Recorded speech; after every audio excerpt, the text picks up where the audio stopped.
afternoon. It is indeed 35 minutes after the hour of 12. Welcome back. You're tuned into Lake Talks 91.3. And my name is Paula.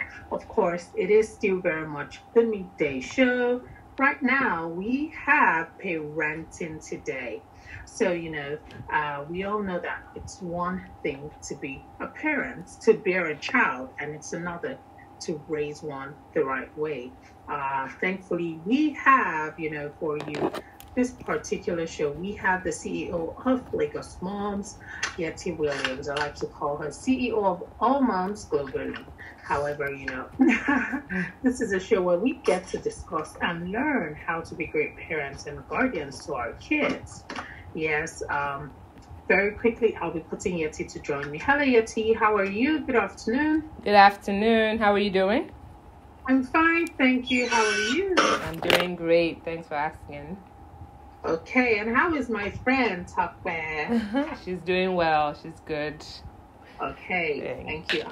Yes, so, last week we were supposed to speak about, how to keep your children engaged over the summer, right? And we had to do other things. So this week we're going to be talking about that, if I'm correct. So we're talking about how to keep our children engaged over the summer holiday, long holiday, whatever you call it this period. Yeah, the long holiday.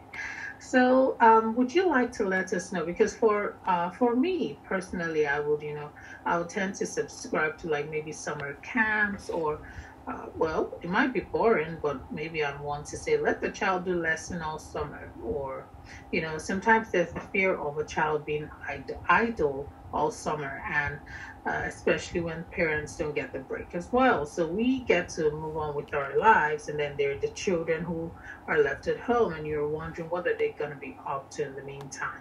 So would you tell us certain ways, we can keep these children engaged all through the summer? Yeah. So, summer comes every year. It's a long holidays. Children are at home or have a break from school on average 6 to 8 weeks. And we know that, children that are left idle, a lot of things can happen, negatively. So we want to make sure that we protect them from that. At the same time, summer holidays, the children have earned it. They've been in school for a year. It's usually the time for them to get ready for the new school year. Maybe they are moving from primary to secondary, nursery to primary, or secondary to uni. So summer should also be a time of rest. But I think it's important, first of all, that every family has a plan. If you don't plan, then it's very difficult to know, how do you measure success of a good summer? And I think it's important as a family to have some ideas around how the summer should be spent. Also taking into account the age of the children and the interest of the children, so that together you have a holistic plan before the summer hits. Because sometimes if you don't have a plan and children are always bored, you're going to be, upset or whining that mom, why are you going out again? Dad, you're going to work again. They don't understand that you have to work, and not every parent can take off, anywhere close to the amount of time children have as a summer holiday. So it's very important that you plan ahead to reduce the stress. And so one of the first things is just have a plan. Draw up a timetable. It's Monday to Friday. There's the weekend. What do you think? What would you like your children to do? And what are the plans you will have around it? And I found that when you have a plan, even if you are not 100%, strict, following it day in, day out, it helps you to generally have an idea of how you're breaking up the day, And one of the things I want to add to that is we're raising digital citizens, so we cannot ignore the pull that online has. Left to a lot of children, they will be on their devices and be online from morning to night. And that is not healthy. No child should be on screen time excessively, especially during the summer. You can't leave a child from morning to night online because you don't know what they're seeing and what they're doing. So it's very important to have a plan to counter that. So now we can talk about some of the things that you can actually do based on the ages of your children. Wow. Okay. For I don't want to go bashing the parents in Nigeria. but from experience, I mean, when I was younger, we would do like summer camp. So do you think age really does play a factor when you're determining like the things, the activities, to keep them busy? We tend to believe all kids are kids, all children are children, right? If a 10-year-old was to go to camp, so would maybe a 12-year-old and probably a 7-year-old. But does age really determine like the difference in activities? Absolutely. We can no longer say summer camps and suggest that means that all camps are created equal. It's the same thing with schools. Not every school is created equal. And we've had conversations before around how parents should specifically consider what school they are enrolling their child in. You can't just say because my cousin went to that school, then the school is good for me. It might not be. Same thing with summer camps. Over the years, I remember when I started pulling together summer camp options at Lagos Moms. In the first year we started, maybe over 5 years ago, it was very difficult to find summer camps that were not just academic summer camps. Thankfully, now over the years, we've definitely seen so many more novel, exciting, creative summer camps come up. So summer camps can be everything from academics to arts and crafts to cooking. We've had summer camps that were cooking summer classes, to entrepreneurship. My children actually enrolled in that a few years ago. It was a summer camp to teach children how to be entrepreneurs. It was called Kid Entrepreneurs. And the children did it when I think they were like maybe 7 and 9. And the skills they learned there, they still are using it today. So there's so many options. There's fashion, there's sewing, there's STEM, there's coding. There's so many options now that you can't just say summer camp. And it can be boring if you pick the right one. There's the religious summer camps as well, where they do Bible study and different things. So that's why I say when you start with having a plan, you can say, all right, what do we want to achieve? The children, maybe you have a child that likes sports. Look for a sports summer camp, right? That maybe 3 days a week, for 2 hours, the child is going to play, I don't know, football or basketball or something. Does my child like arts and craft? Look for an arts and craft summer camp that the child can go to create art pieces, right? So there's so many things. There's also language summer camp I've come across. So maybe your child, you want them to brush up on Yoruba, Hausa, Igbo. You can find those as well. So summer camps are so broad, but it's important to have a plan. And definitely the age of your child matters. Why I say that is, if you have a 6-year-old, usually you are the one deciding for the child what camp they should go to, right? As they get older, you need to get their input as well. What would you like? What are some of your interests? So that is why the age matters, because if not, you will just frustrate everybody. If you put your child in a camp that they have no interest in, you've wasted your money, you've stressed the child is unhappy, and you are also unhappy. So it doesn't pay anybody, to just shove a child into a camp where they have no interest in what's being taught in that particular camp. Yeah, so just like we were saying, you said there should be a variety and diversity in the activities of camps, the types of camps and the activities, right? You believe each one should be designed to suit different age groups. So it's not one camp fits all or one type fits all. Absolutely. Okay, but apart from camping for summer, what can our children do to keep them busy? Do you think academic lessons, like some people like to believe, prepare ahead for the next class, you're going to a new class, you need to be ready? What other activities would you advise that we look into? So in addition to summer camps, that's one option. So summer camps basically means an organization has put together a program for children over the summer to be engaged, basically. And that could be anything from sports to academics, arts and crafts, STEM, music. There's so many things now. And like I mentioned earlier, the options in Lagos have really, really increased from when I started trying to pull this together many, many years ago. So I've been excited to see that, and also excited to see that more parents are open to the idea that summer should not just be about extra lessons of English, math, science, right? So it's good to see that growth generally, in terms of intentional parenting. But there are other things over the summer I think parents should consider doing. One particular thing I really advise, and we've done it as well, is over the summer, actually take time as parents to take time off work, right?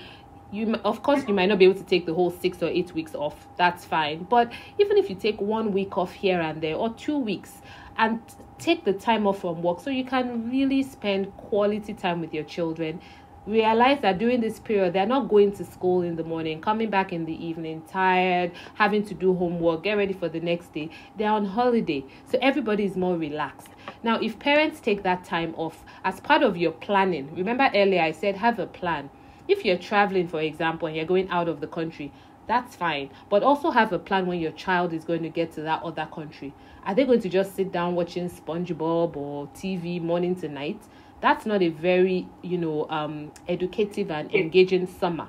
So wherever you're traveling to, do some research before you go. What are the activities going on? Take your children to museums and to amusement park to see animals, to go to the zoo. Those were things we did when they were younger, and we would travel abroad for the summer. We would make sure that we didn't just sit at home watching television. It was always packed with activities. I remember when my son saw an actual bear, a real bear in person, at a zoo. He was about 3 years old, and he said, "Oh, mommy, look at a teddy bear." I said, "That's not teddy bear.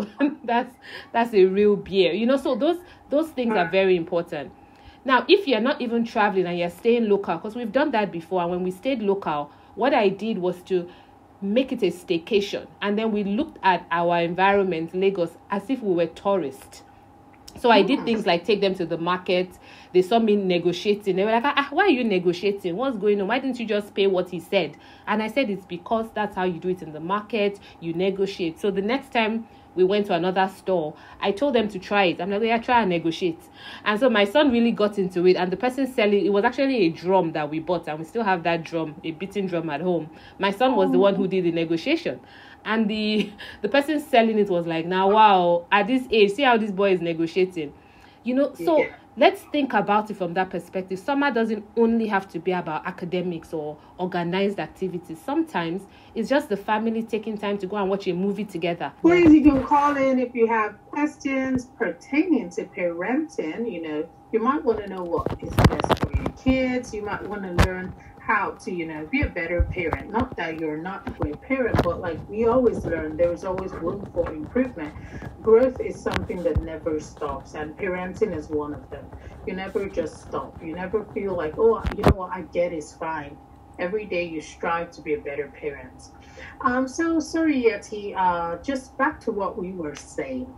You were saying how you took the kids around, but now for the average parent who doesn't quite have that time, to say, okay, I'm but you said we should try to take a day off, but let me say probably someone who's a banker who can't easily get off from work, or a broadcaster, someone, or a doctor. What do you think they can do to remedy this situation? Right. So I think it's very important that we never think about the fact that we can't do anything. Even a banker, I'm sure they're allowed to have vacation days, right? Nobody is expected to work 365 days a year.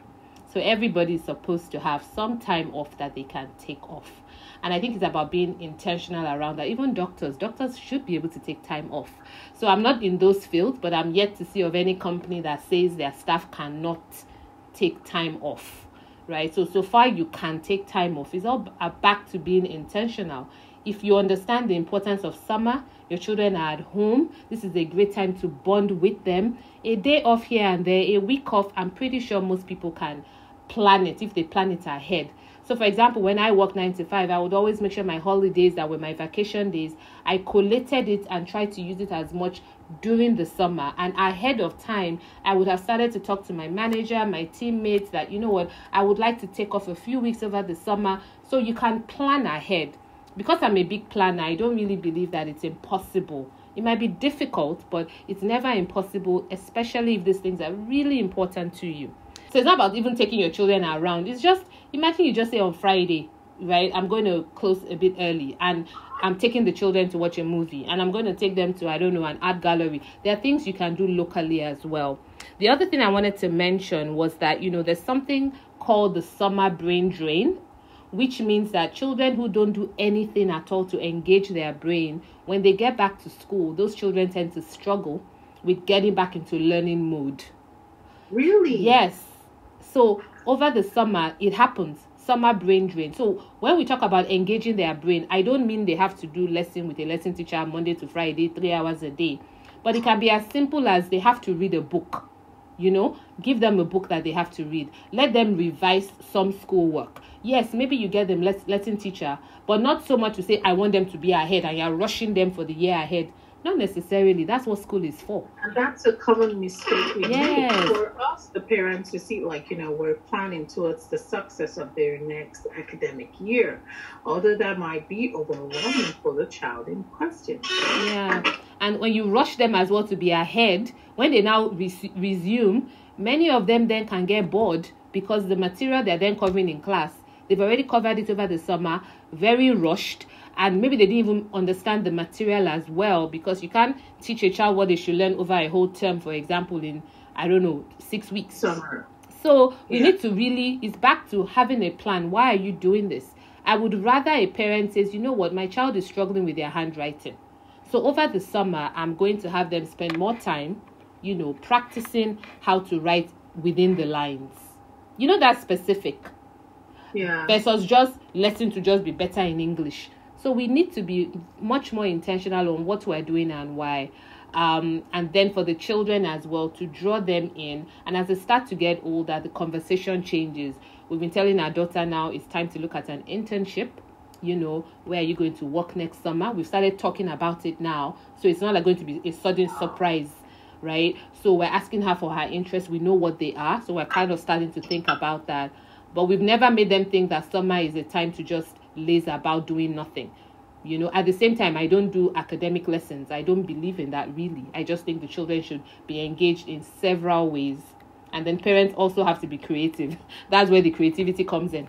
Yeah, and that's where there might be a problem, because we're used to the old ways, and some might struggle, trying something new. But however, this is indeed wonderful. It is great to know. So aside, do you think the internship, your daughter's a teenager, right? But do you think that applies for most teenagers? Would you advise from a certain teenage age, the child should consider doing an internship, probably working at a store or just doing some form of job, some job? Yeah. Do you think that's advisable for a teenager? Maybe from what age would you even advise, if ever you will advise a teenager to do that? I definitely think that as children get older, they should be learning about the concept of earning. And I would say from anywhere 14, 15, depending on also the maturity of your child, you can start looking at internships. And it doesn't have to be anything too fancy. It could even be as simple as they go to work with you, if it's possible. Or you have a cousin or a sister or a friend who runs their own business. Be like, hey, can my daughter or my son come and spend 3 hours with you, maybe per day or 3 times a week? Let them even see what you do in an office. So if your child is interested in medicine or being a dentist or broadcaster, for example, I have this radio show we've been doing now for how many years, and I brought my daughter in last week with a friend for her to be on air and to experience what it means to have a show. That's an experience that she learned something from as well. And I know the conversations we have since had because of that exposure of, this is what it happens, this is how you take a call, this is how you pause. So sometimes it's just being that intentional that I want to expose my child to different experiences and then making it happen.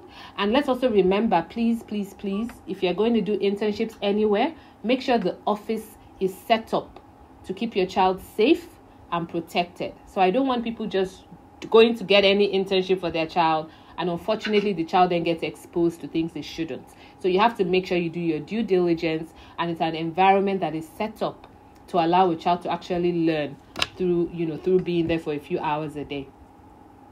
Okay. Wow. Thank you so much, Yetty. I like to call you CEO of all moms, but CEO of Lagos Moms. It is actually the end of parenting today. So do you have any last words? Some people might not feel the need to call in. However, they might want personal conversations. And, every parenting is unique in its own way. So they might want to interact with you and possibly seek solutions. So do you have any words and Right. how you can be reached via social media or a business line, something like that? Right. So, indeed, in terms of, summer, if you need ideas, we have a whole lot of articles, resources, and an ongoing list of summer camp options for 2022 in Lagos and virtually. So you can get all that information from our headquarters, which is our website at lagosmoms.com. And on social media, you can reach out to us on Instagram, Facebook, and Twitter at Lagos Moms on all those platforms. And if you want to give us a call, we have a WhatsApp number at 0909 000 4785. So we're reachable on all those platforms. Thank you. Thank you so much. Thank you for making this a breeze. It has been great having you on the show.